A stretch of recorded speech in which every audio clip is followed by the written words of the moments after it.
Mi nombre es Sebastián Mendoza y durante mucho tiempo pensé que tenía una vida sólida, construida con disciplina, sacrificio y decisiones difíciles. A los 45 años dirigía Mendoza Seguridad Integral, una empresa que levanté desde cero después de dejar las Fuerzas Especiales del Ejército Mexicano. 11 años de trabajo ininterrumpido me habían llevado de una oficina diminuta en la Roma Norte a una firma respetada, con empleados leales y contratos importantes en todo el centro del país.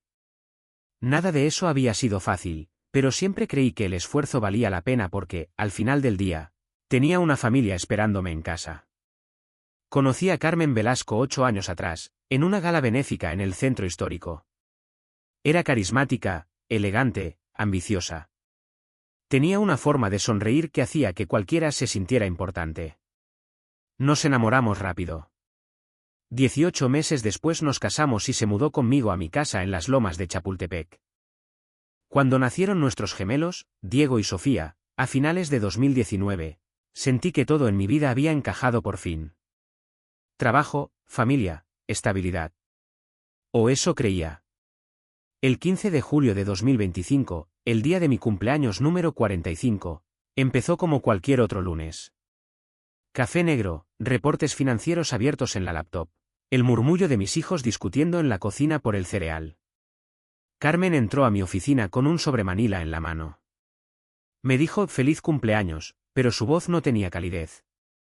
Sonaba ensayada, distante. Algo en mi interior se tensó, años de entrenamiento me habían enseñado a detectar cuando algo no estaba bien.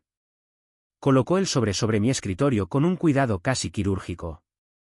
A través del papel se alcanzaba a leer el membrete de un bufete especializado en divorcios de alto patrimonio. Cuando dijo la palabra divorcio lo hizo sin emoción, como si estuviera hablando del clima. Abrí los documentos y vi cifras, solicitudes de custodia, pensión, división de bienes. Todo. La casa, la empresa, las inversiones.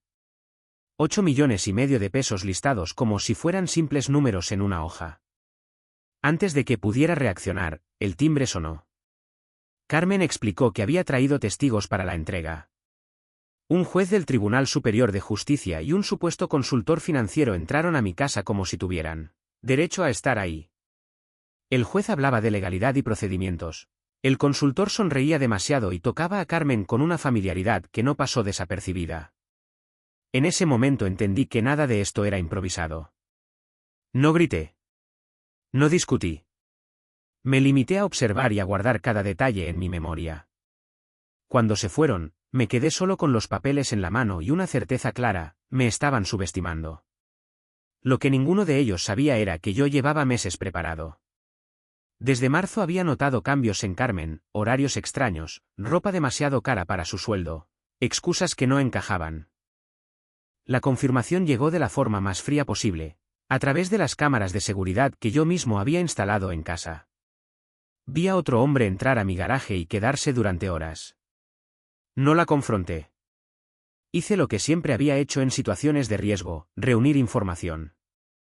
Contraté a una investigadora privada con años de experiencia. En semanas tenía fotografías, registros de viajes, cenas, hoteles.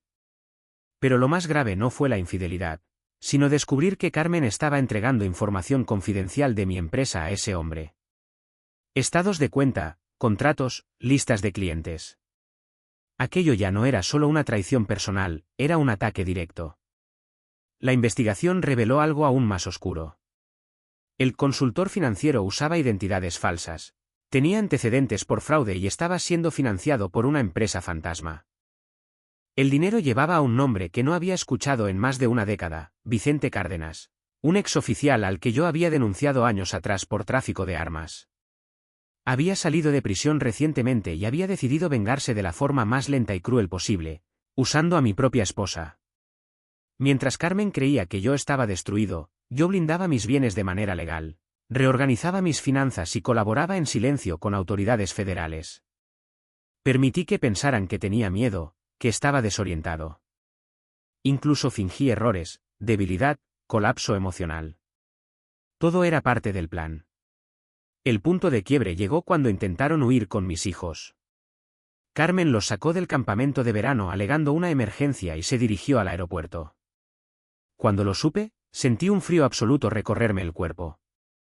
No había espacio para el pánico. Solo para actuar. Los alcancé en la terminal internacional. Mis hijos estaban confundidos, asustados. Carmen discutía con personal de la aerolínea y el hombre que la manipulaba revisaba su teléfono nervioso. Me acerqué con calma y, frente a todos, expuse la verdad. Nombres reales, delitos, mensajes, planes. Vi cómo la seguridad del aeropuerto se acercaba y cómo agentes federales aparecían entre la multitud. Todo terminó ahí. Los arrestos fueron noticia nacional. El juez corrupto, el estafador, el hombre que había financiado todo durante años. Carmen también fue detenida, aunque su castigo fue distinto. Había sido cómplice, sí, pero también había sido manipulada. Aún así, el daño estaba hecho. Explicarles todo a mis hijos fue lo más difícil que he hecho en mi vida. Les dije la verdad de la forma más simple posible. Que su madre había cometido errores, que algunas personas malas se aprovecharon de eso, y que nada de lo ocurrido era culpa suya. Prometí que siempre estarían a salvo. Meses después, los juicios terminaron. Recuperé más de lo que me habían intentado quitar. Pero el dinero dejó de importar muy pronto. Me quedé con la custodia de mis hijos y decidí cambiar de vida. Dejé la ciudad, reduje el tamaño de mi empresa y nos mudamos a un lugar más tranquilo, donde el ruido no ahogara la paz. Una tarde, años después, mientras veía a Diego y Sofía jugar en el jardín, recibí un mensaje informándome de la muerte del hombre que había planeado destruirme. Lo leí, lo borré y guardé el teléfono. No sentí alegría ni tristeza. Solo alivio. Entendí entonces que la verdadera victoria no fue ganar en los tribunales ni recuperar el dinero.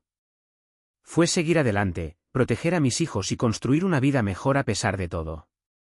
A veces la mejor venganza no es hacer sufrir al otro, sino demostrar que, incluso después de la traición más profunda, aún se puede vivir bien.